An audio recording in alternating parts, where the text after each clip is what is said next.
Now to some news. The feral monsters of The View say they've never heard of you-know-who. True, the show that makes mornings hell claim that my name doesn't ring a bell. It's time for... Our view on The View. Ugh. Yeah, the witch's coven finally shows me some lovin'. Yesterday on The View, yours truly was the subject of conversation. Apparently, the broads have no idea who I am, or so they say. Hit it, Gladys. They said that Gutfeld talks about you all the time. Who is he? No, really, who is he? I don't watch the show. He has a show. I don't watch the never show. heard of him. Yeah. I guess he's just obsessed with me. No. Next, Joy's going to say she's never heard of carbs. Sunny Hostin just got verbally body slammed by Greg Gutfeld. That's right, no face-to-face drama, just pure long-distance humiliation. 1 minute she's sipping tea on The View, the next she's spiraling into a meltdown over a Gutfeld joke she wasn't even in the room for. What did he say that broke her on live TV? Why is she acting like she just lost a courtroom battle? Buckle up. This roast didn't need a stage to get scorching. Seriously, her denial of knowing me is as believable as her red hair. But obsession? I mean, come on, Joy. Where would you even get that idea? Like Joy Behar's face, it's looking worse and worse by the day. More full of crap than Joy Behar after a night of scotch and Taco Bell. Her being named Joy is like me being named ugly. Joy wasn't there on the show. Apparently Mondays are her days off when she feeds in the pasture. It now smells like a humid day inside Joy Behar's moo-moo. The motives stink worse than Joy Behar's jog bra. I mean, assuming she jogs. Oh, wait, there she is.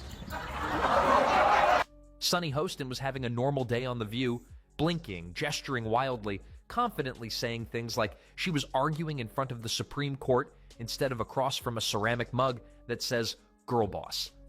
Everything was going according to plan. The table was heated, the outrage was caffeinated, and Sunny, as usual, was on a moral mountaintop looking down at the world of Fox News with the same face people make when they accidentally step in gum. It's about The View.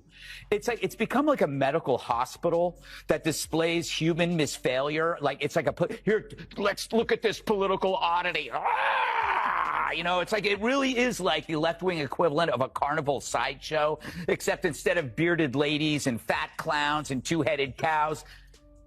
Well, let me rephrase that. But The View is a victim of the sunk cost fallacy. You know, how can you now speak the truth and when for years you've been telling lie after lie after lie? Now you're carrying this big bag of rocks around you because it's too harmful for their ego to admit that we really were dishonest. And they could be honest. All they would have to say is, look, we hate Trump so much.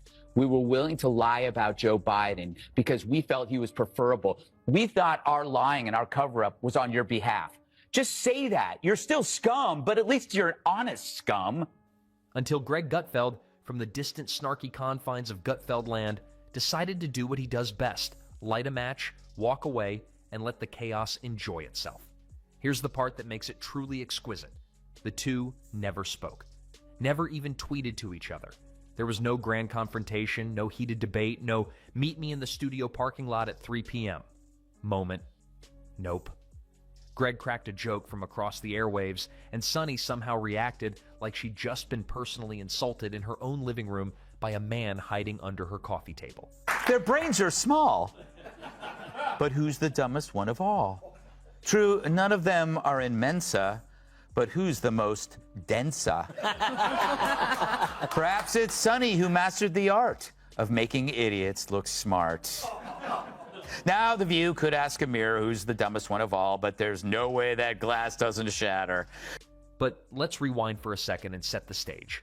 Sunny Hostin, former federal prosecutor, author, and queen of saying absolutely everything with the emotional intensity of someone announcing the end of civilization, has a bit of a habit of treating Fox News like it's a contagious rash on the face of democracy. The true sign of the apocalypse is someone that dumb has a law degree. Worse, if your name has the word sun in it, there's no excuse for not knowing how an eclipse works. But it's no surprise that Joy is the one who understands science. She's been on the science diet for years.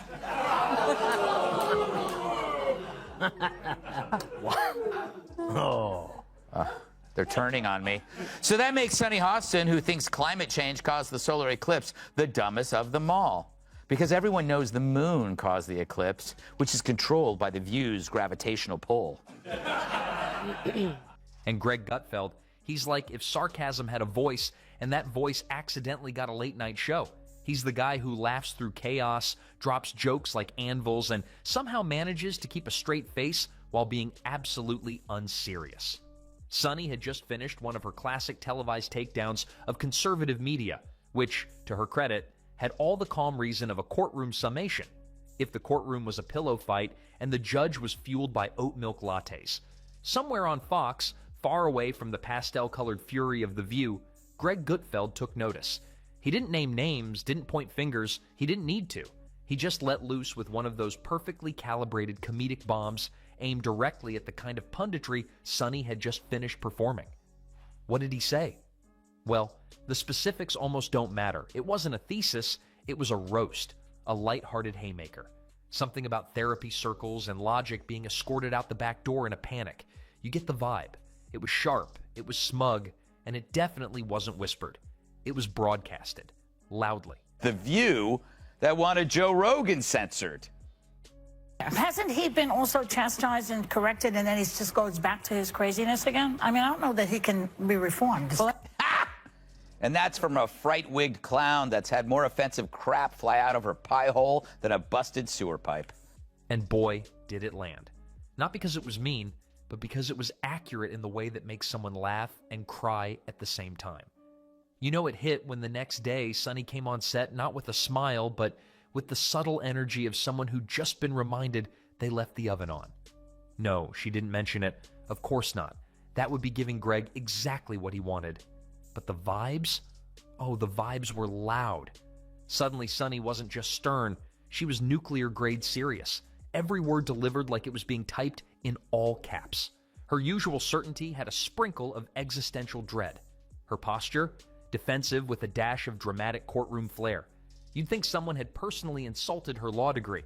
And still, Greg was off somewhere else, probably making another joke about raccoons having more political coherence than cable news. Not even aware, or maybe completely aware, that he had set off a chain reaction of televised discomfort using nothing but a punchline and a smug grin. But it is nice. I do think it's refreshing that they've moved on from Hitler. They probably had a morning meeting. They probably had, like, Pol Pot. No, not enough people know who Pol Pot is. Mao, well, he's kind of short. So maybe Mussolini was tall, and that's why they said pint-sized Mussolini. The point is, people have to wonder, where does Sunny Hostin get her opinions? Yeah. Like you said, and it's obviously from her husband. She has to tell her what to say on The View, because without it, she's got nothing up there. She's not very bright. Online, the internet wasted 0 seconds doing what it does best, turning drama into memes and memes into cultural artifacts. Suddenly, there were side-by-side screenshots. Sunny looking like she just discovered sarcasm for the first time, and Greg smirking like the cat that not only ate the canary, but left a Yelp review about it. The caption game was strong. And the best part? None of this was live combat. This was the roast equivalent of a drone strike. Clean, distant, and devastating. Gutfeld didn't even flinch. He probably went on with his show making more jokes about political clowns and tofu ethics, while Sunny recalibrated her entire moral compass on air like she'd just been slapped by a ghost. Now, here's where it gets even better. The breakdown wasn't explosive. It was subtle. Deliciously so. The kind of meltdown that doesn't involve yelling or crying, but the quiet unraveling of someone who realized, live on national television, that they've been clowned in a way that can't be undone by yelling misogyny or disinformation. She tried to pivot. Maybe talk policy, maybe go for a highbrow monologue, but you could see it in the eyes, that haunted look of someone who knew deep down she had been the unintentional punchline of someone else's comedy set. Without a mic, without a stage, without even being in the same city. The problem with her is that she went full racist. She injected skin color into a fairly generic behavior seen in all spouses. regardless of skin color. People marry, they listen to each other, they have something in common with them. They share their political views. She just didn't want to upset her husband by saying her husband makes her do everything, and then she'd have to accuse him of being a racist. Because if he told her that this is what white women do, then he's a racist. You see? I follow. Yes, very much so. I think Republicans have to ask themselves, who do the Dems want to run against, and why aren't they saying so? Meanwhile, Greg Gutfeld had probably already moved on to making fun of CNN's tech coverage or comparing political debates to Muppet fights. He wasn't sitting around crafting a multi-part rebuttal. He made one joke, just one, and it hit harder than most think pieces, which is a talent, really. It's not easy to casually dismantle someone's TV persona from 1,000 miles away. But the aftermath didn't stop on TV. Social media caught fire. TikToks appeared where people lip-synced both Greg's roast and Sunny's unspoken reaction. Twitter was filled with debates like it was the modern-day Gettysburg. Was it fair? Was it funny? Does Sunny even know she got cooked? Spoiler, yes, she knows. Now let's talk about what made this hit so hard. See, The View operates like a curated garden of shared opinions. They plant carefully cultivated outrage, water it with studio applause, and harvest predictable moral takes. It's all very synchronized. But Gutfeld, he's like a raccoon in that garden. Loud, chaotic, impossible to catch, and somehow always escaping with the juiciest tomato of irony. Nah, you look tantalizing. You know, I make fun of The View a lot, but that's only because they keep talking. Because COVID also taught Sunny Hostin how to get her groceries delivered. 3 years, that's when I discovered Instacart. And I give them a big tip because they don't always pay their people well. And so that's been an issue, I think, for the company. But man, you can get toiletries, you can get fire logs. Fire logs? She had to tell the audience that she tips big because even she knows she sounds insufferable. What made it even more tragic is that there was no response strategy. You can't respond to that kind of humiliation directly. It just makes it worse. It's like trying to put out a fire with a confetti cannon. So Sunny did what any pro would do, pretend it didn't happen, while every camera captured her soul screaming inside. The comedy of it all isn't just in Greg's joke, it's in how unprepared Sunny was for the idea of comedy being used against her. She's used to debate, to structure, to holding court, but comedy doesn't ask for permission. It just shows up in a loud suit, mocks your entire platform, and exits with a mic drop. Now imagine this happening to you. You're on national TV, armed with talking points and righteous fury, and someone across the country says something sarcastic, and it sends your day into a tailspin. You try to play it cool, but your face betrays you. Your tone sharpens, your confidence cracks, and the whole world watches, memes it, and moves on while you're still trying to find your emotional center. And here's the thing. While Sunny was busy trying to find the emotional equivalent of a Band-Aid to slap over her wounded pride, Greg was off probably making fun of something else. Maybe a chicken nugget's resemblance to a politician, or how TikTok dances are proof that society is unraveling. The beauty of Gutfeld's roast wasn't just in the timing, but in the art of walking away from the aftermath with zero intent to circle back. Sausage maker Johnsonville is recalling more than 42,000 pounds of pork sausage for possible contamination with plastic fibers. Fortunately, authorities were able to track all 42,000 pounds to a single location in New York City. No one wants to give Sunny the satisfaction of thinking it's anything other than exactly what he meant.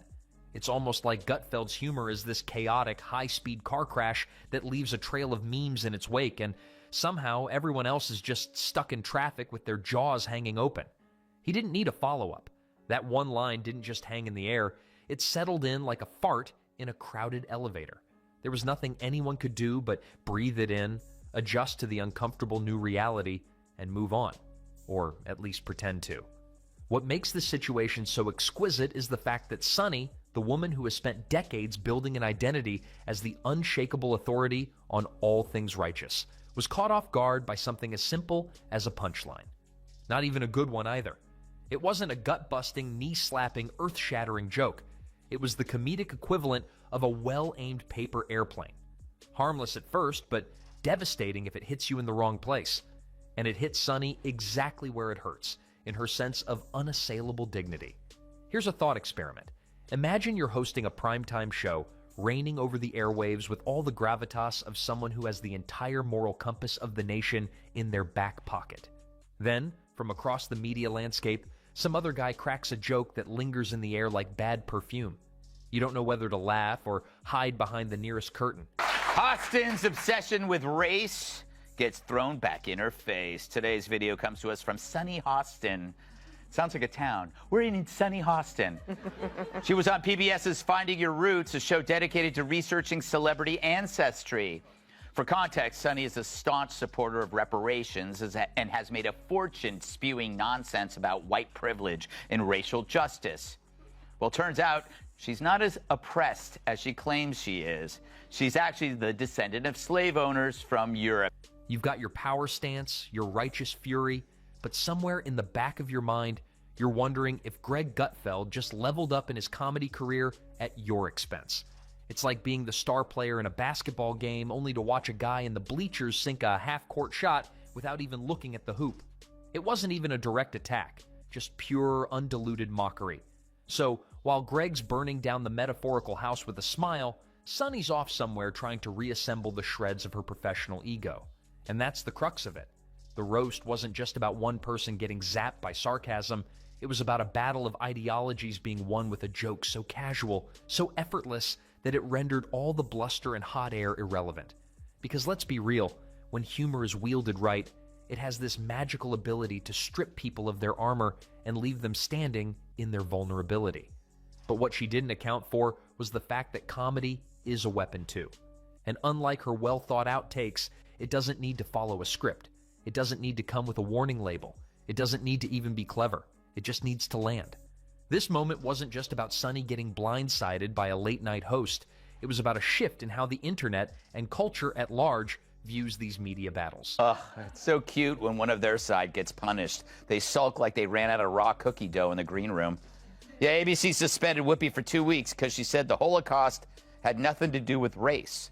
She said this on a show called The View, which makes everything about race. Except now. Because here's the kicker. In this age of content, sometimes the quieter moments, the ones where no one is even trying, are the ones that leave the biggest marks. And Sunny learned that the hard way. No amount of recovery on The View could erase the collective memory of the internet. And in the war of the airwaves, that's the real victory. Because while Sunny Hostin was busy doing mental gymnastics to try and reclaim her dignity, Greg Gutfeld was lounging in the comfort of knowing that sometimes you don't need to engage in the game. Greg brought a whoopee cushion, a punchline, and walked away with the win. And most importantly, never ever try to out-serious a man who weaponizes jokes like heat-seeking missiles. Because while Sunny was busy building arguments, Greg was building a roast. And in the court of public opinion, the jury doesn't care about evidence. They care about punchlines. So go ahead, cue the closing credits. No rematch, no rebuttal, just one well-timed zinger and a television meltdown that will live in the meme archives forever.